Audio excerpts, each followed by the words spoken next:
Okay, here we are. Thanks for joining us on Why Be Typical. We are today tearing down a grain bin. These grain bins were made in the 50s and 60s, 40s, 50s and 60s. This one was made in the 60s. I'm sorry, and here we're tearing down the middle panel. You see the jacks there, the homemade jacks. We'll be doing another video on how to build the jacks. This is a little more of a how-to, just because we wanted this information out there. We did this about 8 years ago to build our house. We started with this, and there was no good information out there. We did find some. That's how we figured out how to do this. We have since hybrid the system a little bit to create the grain bag jacks that you see here and that you'll see the how-to on later. So on this one, we got to remove that center panel. We have the thing supported by the jacks, and then we get to grind the bottom panel off. Now, grinding the bottom panel off is the hardest part and the most irritating part of this job.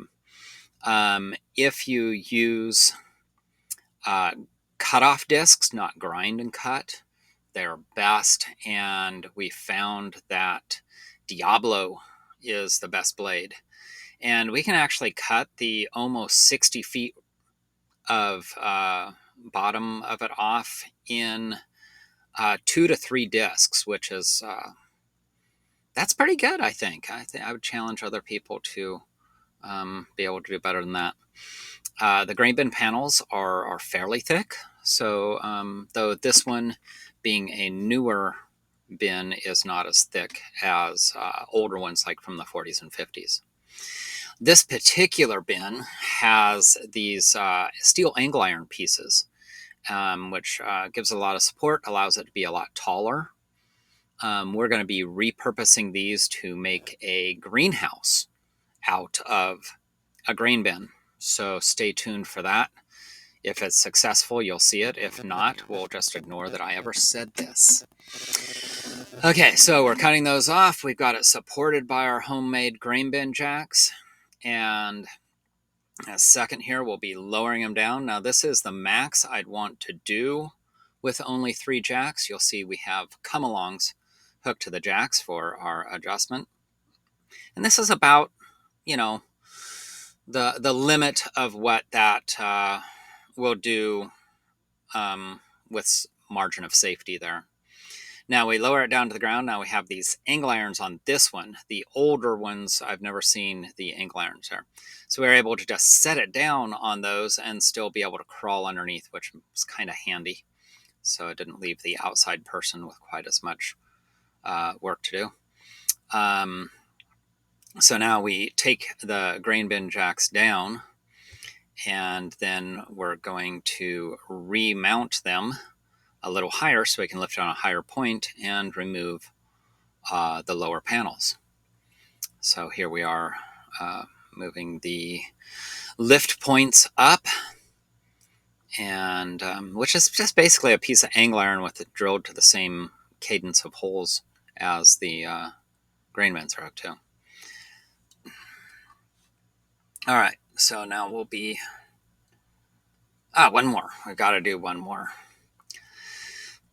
So one might ask, we're going to remove the panels. That's what we're going to do here. All right. Because we've got the angle iron, we don't have to lift it to remove these panels. So we thought, why not? Let's remove these panels with it just sitting on the ground. It doesn't wiggle as much. It's no big deal.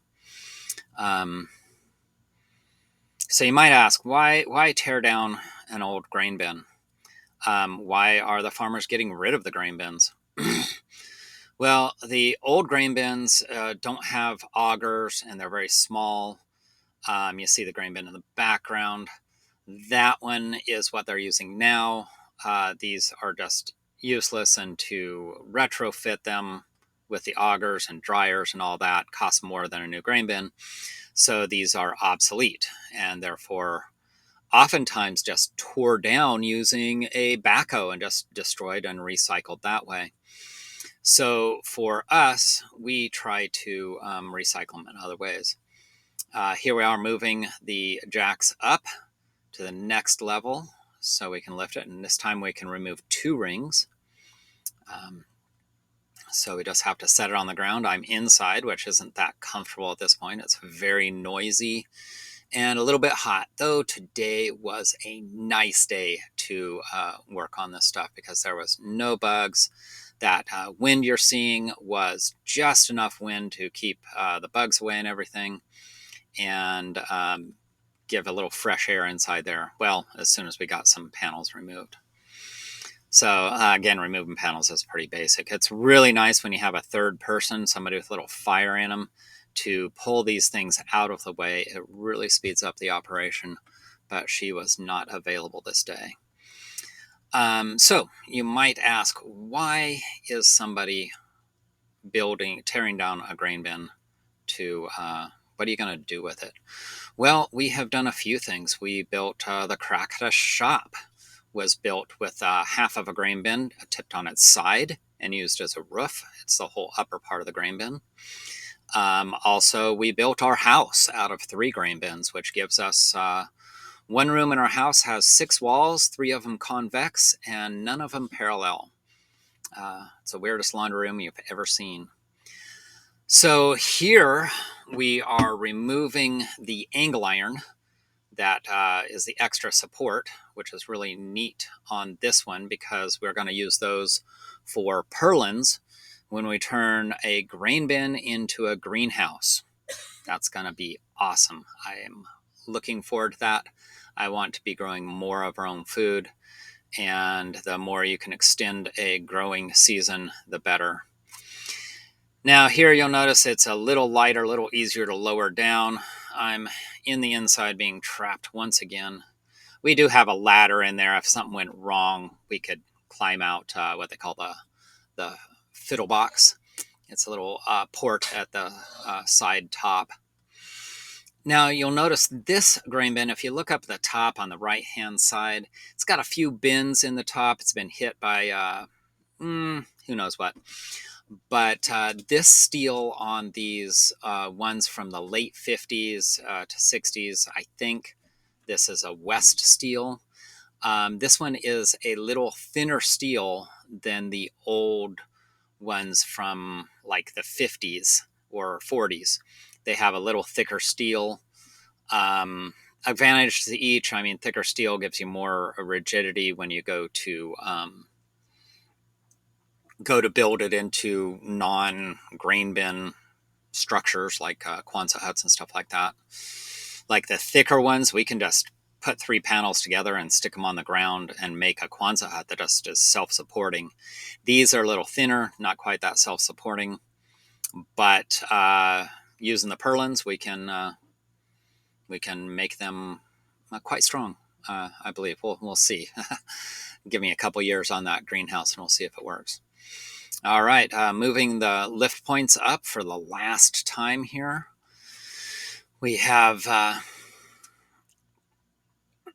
we'll lift up and remove those last 2 rings, and then it'll get, and we'll be done with the jacks. The come-alongs are kind of a wear item. I'd love to get into a better system where I had something higher quality come along, but I just haven't found that in the time and budget that I had to do it.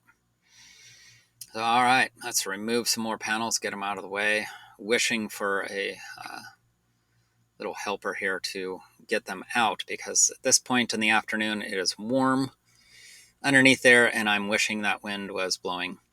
Wind and weather is something you should keep an eye on when you're doing this. You see a lot of wind in the trees here. It's not that bad. You don't see the grain bin moving. We have had some high winds when we were doing this before, and it would move back and forth several inches and made us very nervous. We have even lowered them onto the ground and tied them down and hoped for the best. Lightning would be another time. That wouldn't be fun. By the way, crawling underneath like that, never comfortable. Never is comfortable. So Rain's a bummer because it's kind of miserable work. We kind of enjoy it for some reason. This one goes a little quicker too. The older grain bins have about a third more bolts. This one had bigger bolts. I don't know. They just decided to engineer it that way. The upper panels are thinner. If you see them, they flex a little more, and that makes them challenging to work with as building material, but also easier to move around. So there's a little bit to each. Okay, done with the jacks here. Off they go.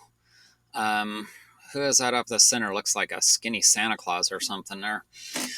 Here we remove all the screws we can, except for a couple, just to hold that center yellow ring in place. Then we stick a ladder up in there to support the rest of it. And so remove all the screws we can. Kind of sketch here. If you ever did that wrong, it could like cut you in half, and that'd be a bad thing. But here we are removing these panels. Again, this is a little lighter than others we've had, so it went pretty quick and pretty easy. Unfortunately, some of them are damaged, but we aren't going to use the tops of these. We're going to use this structure as Quonset hut roofs. The roofing panels we're actually going to use for siding and for roof of a chicken coop, and we'll put one pointy down and one pointy up, and therefore it makes kind of a flat surface on a very steep roof. And I'm hoping it sheds the snow and rain in an adequate fashion. We'll see on that. There's a lot of stuff we'll see, but we've been kind of doing the modern homesteader for a long time here. If stuff doesn't work, it works later. You'll see the ladder there supporting this yellow piece, and that makes it easy to remove all this. All right, coming close to the end of the video here. Hope you guys enjoyed just a little kind of work vlog, and this is what we do in life. Stick around, you'll see some more Why Be Typical. Thanks.